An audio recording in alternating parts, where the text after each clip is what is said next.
சமூகம் டிவியினுடைய நேர்கள் அத்தனை பேருக்கும் அன்பான வணக்கம். இன்றைய தினமும் சமூகம் டிவியினுடைய மற்றொரு ஆய்வு பகுதியினூடாக இணைந்திருக்கிறோம். இன்றைய இந்த ஆய்வு பகுதியில் என்ன பார்க்க இருக்கிறோம் அப்படின்னு சொன்னால், ட்ரம்பிற்கு பிறகு ஒரு முஸ்லிம் நாடு இஸ்ரேலுக்கு பெரும் அதிர்ச்சியை ஏற்படுத்தி இருக்கிறது. அதாவது பிளான் 3000 திட்டம் தொடர்பான தகவல்கள் கசிந்திருக்கிறது. அது பற்றியும் காசாவிலும் லெபனானிலும் இஸ்ரேல் தாக்குதல்களை தொடர்ந்து வருவதை ஈரான் கடுமையாக கண்டித்திருக்கிறது. ஈரான் ஆக்கிரமிப்பாளர்களை எதிர்கொள்வதற்கு 100% தயாராக இருப்பதாக ஈரானிய வெளியுறவு அமைச்சர் கூறியிருக்கிறார். மறுபுறம் 3 முக்கியமான தீவுகளில் ஈரான் புதிய ஏவுகணை அமைப்புகளை நிலைநிறுத்தி இருக்கிறது. இறுதியாக ஈரானிய ஆட்சியை கவிழ்ப்பதற்கு நேரம் பார்த்து தாக்குதல் நடத்துவதற்கு இஸ்ரேல் தயாராகி வருவதாக ஒரு செய்தியும் வெளியாகி இருக்கிறது. இந்த விடயங்கள் பற்றித்தான் இன்றைய இந்த ஆய்வு பகுதியில் பார்க்க இருக்கிறோம். நீங்கள் அறிந்திராத பல்வேறு விடயங்களை இன்றைய ஆய்வு பகுதியில் இணைத்திருக்கிறோம். எனவே தவறாமல் முழு காணொலியையும் பாருங்க. அது மட்டுமல்லாமல் நீங்கள் எங்களுடைய சமூகம் டிவிக்கு புதியவர் அப்படின்னு சொன்னால் மறக்காம சமூகம் டிவியை சப்ஸ்கிரைப் பண்ணிக்கொள்ளுங்க. கூடவே பக்கத்தில் இருக்கிற அந்த பெல் பட்டனையும் கிளிக் பண்ணி வச்சுக்கொள்ளுங்க. வாங்க நாங்க இன்றைய இந்த ஆய்வு பகுதிக்குள் போகலாம்.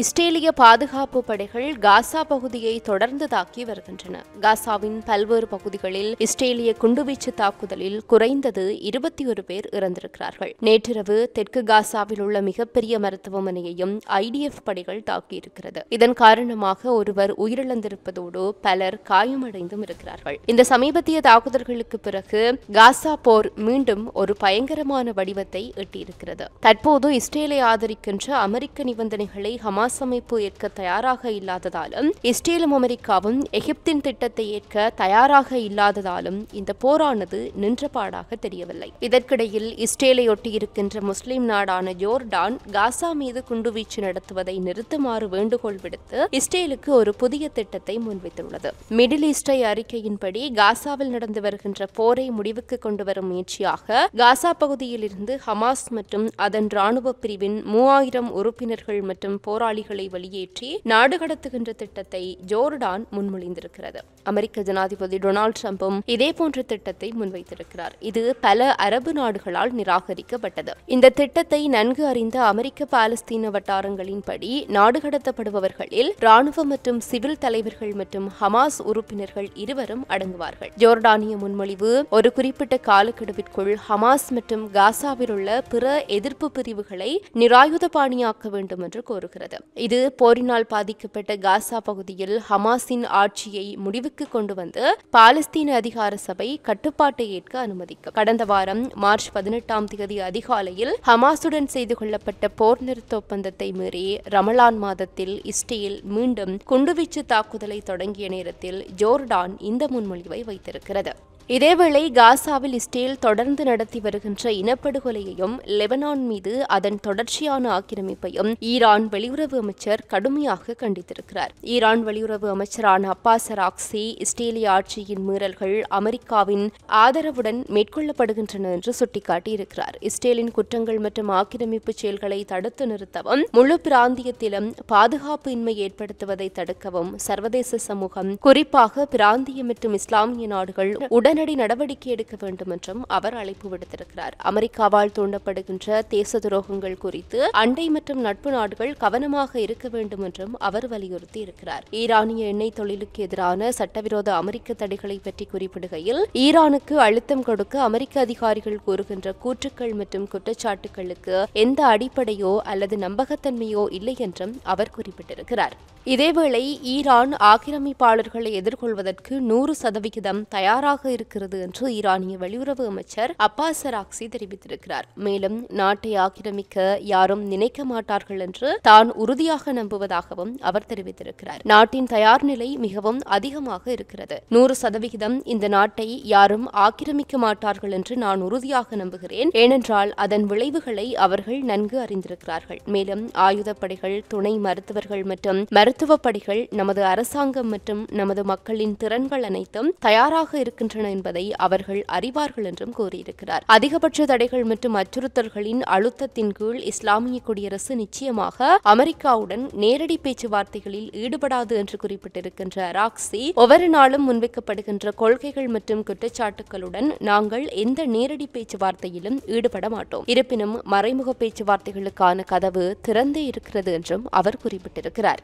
இதேவேளை ஒரு முக்கிய மூலோபாய நடவடிக்கையாக ஈரானின் புரட்சிகர காவல் படை வளைகுடாவில் உள்ள 3 முக்கிய தீவுகளில் புதிய ஏவுகணை அமைப்புகளை நிலைநிறுத்தி இருக்கிறது. ஈரானிய படைகளின் கூற்றுப்படி இந்த ஏவுகணை அமைப்புகள் எதிரி தளங்கள், கப்பல்கள் மற்றும் சொத்துக்களை குறிவைக்கக்கூடியவை என்று கூறப்படுகிறது. அறிக்கைகளின்படி இந்த ஆயுதங்கள் கிரேட்டர் துன்பு, லெஸ்லர் துன்ப் மற்றும் அபு மூசா தீவுகளில் நிலைநிறுத்தப்பட்டிருக்கின்றன. இந்த தீவுகள் கார்முஸ் ஜலசந்திக்கு அருகில் அமைந்திருக்கின்றன. இது உலகிற்கு ஒரு முக்கியமான கப்பல் பாதையாகும். 1971 முதல் இந்த 3 வளைகுடா தீவுகளையும் ஈரான் கட்டுப்பாட்டில் கொண்டு வந்தது. இருப்பினும் இந்த தீவுகள் தொடர்பாக ஈரானுக்கும் ஐக்கிய அரபு எமிரேட்ஸுக்கும் இடையே ஒரு தகராறு இருக்கிறது. அமெரிக்க ஜனாதிபதி டொனால்டு டிரம்ப் ஈரானை அதன் அணுசக்தி திட்டம் குறித்த பேச்சுவார்த்தைகளை மீண்டும் தொடங்குமாறு வலியுறுத்திய நேரத்தில் இந்த தீவுகளில் ஈரான் ஏவுகணை அமைப்புகளை நிலைநிறுத்தி இருக்கிறது. ஈரான் அவ்வாறு செய்ய தவறினால் அதன் மீது ராணுவ நடவடிக்கை எடுக்கப்படும் என்று ட்ரம்ப் எச்சரித்திருக்கிறார். வளைகுடாவில்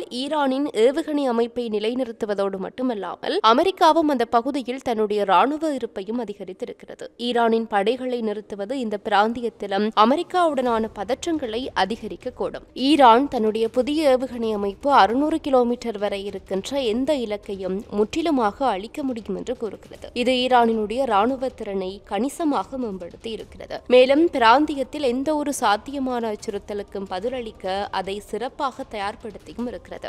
அறிக்கைகளின்படி இஸ்லாமிய புரட்சிகர காவலர் படை கடற்படை தளபதி அலிரேசா டாங்சுரி இந்த தீவு கூட்டத்தில் தங்கள் இருப்பை வலுப்படுத்துவதே தங்கள் உத்தி என்று கூறியிருக்கிறார். மேலும் அவர்கள் இப்போது பிராந்தியத்தில் இருக்கின்ற எதிரி தளங்கள், கப்பல்கள் மற்றும் சொத்துக்களை தாக்கும் திறன் கொண்டவர்கள் என்றும் அவர் கூறியிருக்கிறார். இதன் பொருள் ஈரான் தன்னுடைய பாதுகாப்புக்காக இந்த தீவுகளை பயன்படுத்தவும் தயாராக இருக்கிறது என்பதாகும். ஈரானின் உச்ச தலைவர் அயதுல்லா அலி கமேனி ஒரு கடுமையான செய்தியில் அமெரிக்காவின் அச்சுறுத்தல்கள் ஈரானை எந்த விதத்திலும் பாதிக்காது என்று கூறியிருக்கிறார். ஈரானுக்கு தீங்கு விளைவிக்க முயற்சிப்பவர்களுக்கு வலுவான பதில் கிடைக்கும் என்றும் அவர் கூறியிருக்கின்றார். ஆயுத மோதலை தவிர்க்க ஈரானுடன் நம்பிக்கையை வளர்ப்பதில் ட்ரம்பின் முயற்சிகள் கவனம் செலுத்துகின்றன என்று அமெரிக்க மத்திய கிழக்கு தூதர் ஸ்டீவ் விட்காஃப் கூறியிருக்கிறார். பேச்சுவார்த்தை மூலம் பிரச்சனையை தீர்க்க அமெரிக்கா விரும்புவதாகவே கூறப்படுகிறது.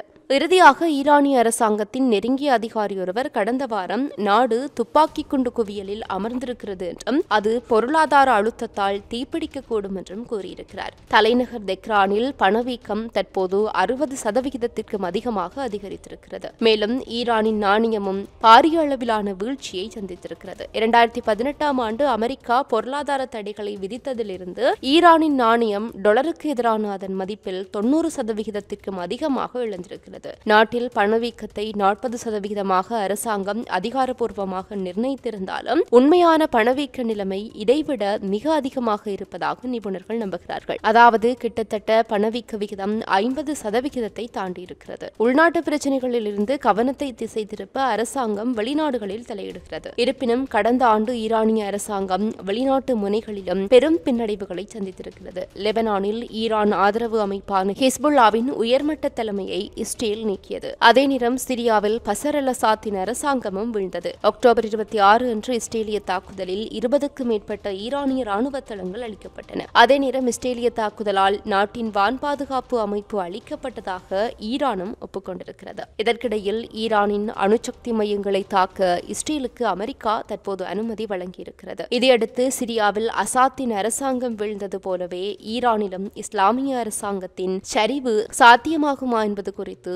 ஈரானில் இப்போது கேள்விகள் எழுப்பப்படுகின்றன. ஈரானின் அழிவை கண்டு அங்கு மக்கள் அஞ்சுகிறார்கள். அமெரிக்காவுடன் சமரசம் செய்ய அயதுல்லா அலி கமேனிக்கு அழுத்தம் கொடுக்கப்படுகிறது. டொனால்டு டிரம்ப் ஈரானுக்கு எதிரான தடைகளின் நோக்கத்தை அதிகரிக்கப் போகிறார். சீனாவிற்கு ஈரானிய எண்ணெய் விற்பனையை நிலைநிறுத்துவதே தற்போதைக்கு அமெரிக்காவினுடைய முயற்சியாக இருக்கிறது. சீனா ஈரானிடமிருந்து கச்சா எண்ணெய் வாங்குவதை நிறுத்தமாக இருந்தால் ஈரான் பெருமிழப்பை சந்திக்கும். கடந்த ஆண்டு நாடு முழுவதுமே குறைந்தது 216 போராட்டங்கள் நடத்தப்பட்டதாக ஈரான் ஈரானிய அரசு ஊடகங்கள் செய்தி வெளியிட்டிருக்கின்றன. இதில் ஓய்வு பெற்ற அதிகாரிகள், தொழிலாளர்கள், மருத்துவ ஊழியர்கள் மற்றும் வணிகர்கள் கலந்து கொண்டிருக்கிறார்கள். அரசாங்கம் போராட்டங்களை ஒடுக்கி தணிக்கை விதித்திருக்கிறது. இப்படியான ஒரு நிலையில் அமெரிக்க நிர்வாகத்தில் சிலர் ஈரான் அழிவின் விளிம்பிற்கு மிக அருகில் வந்துவிட்டதாகவும், இஸ்ரேல் சரியான நேரத்தில் தாக்கினால் ஈரானிய அரசாங்கம் குழப்பத்தில் மூழ்கக்கூடும் என்றும் நம்புகிறார்கள். நாட்டின் அரசாங்கம் சரிந்து ஆட்சி மாற்றத்திற்கு வழிவகுக்கும். இருப்பினும் சில அதிகாரிகள் இஸ்ரேலிய தாக்குதலுக்கு ஈரான் கடுமையான ஏவுகணை மற்றும் ட்ரோன் தாக்குதல்கள் மூலம் பதிலளிக்கக்கூடும் என்றும்,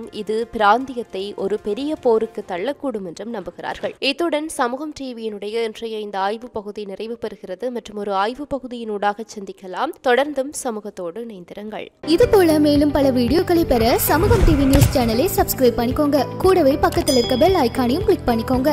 அப்படியே உங்களுடைய நண்பர்களுக்கும் ஷேர் பண்ணுங்க.